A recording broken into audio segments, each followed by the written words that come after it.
हाँ भी मुंशी बंदे मंगा लिया काम वास्ते। जी चौधरी साहब आ गए। ले आया उन्होंने। आ बंदे है जी। गल इस तरह वा कि पिंड दी नुक्कर तो लोग शाम नू 5 वजे अपने कम्मां तो फारग होके गुजरदे आ। तुहाडा काम आ उन्हां नू लुटना। ते याद रखो किसे नू पता नहीं लगना चाहिदा कि काम चौधरी करवा रहा। ठीक है चौधरी साहब। ओए ओए जो कुछ है कर दे थे।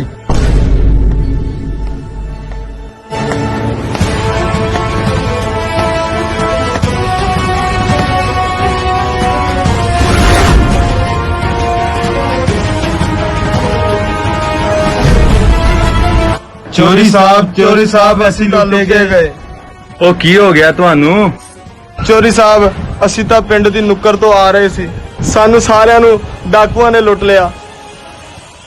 ਤੁਸੀਂ ਪਰੇਸ਼ਾਨ ਨਾ ਹੋਵੋ ਤੇ ਤੁਹਾਡਾ ਜਿਨਾ ਜਿਨਾ ਨੁਕਸਾਨ ਹੋਇਆ ਵਾ ਉਹ ਤੁਸੀਂ ਮੁੰਸ਼ੀ ਨੂੰ ਲਿਖਾ ਦਿਓ ਤੇ ਕੱਲ ਆ ਜਾਇਓ।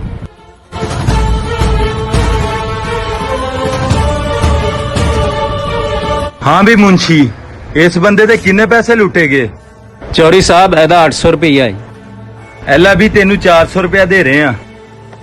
इस बंदे दे किन्ने आ? एदे चौधरी साहब 1500 रुपया। एला फड़ तेनू 1000 रुपया दे रहे हैं। इस बंदे दे किन्ने आ? एदा भी 1500। एला तेनू भी 1000 रुपया मिलन दिया वा। एदे किन्ने आ? चौधरी साहब एदा 1700। एला तू 1200 रुपया। मुंशी एदे किन्ने आ? एदा 2000 रुपया। एला तेनू 1400 रुपया दे रहे हैं। ते गल सुन लो मेरी, ये मैं तुहानू अपने पल्लिओ दे रहा वा। तुसी सारे खुश हो ना? चोरी साहब जिंदाबाद, चोरी साहब जिंदाबाद, चोरी साहब जिंदाबाद।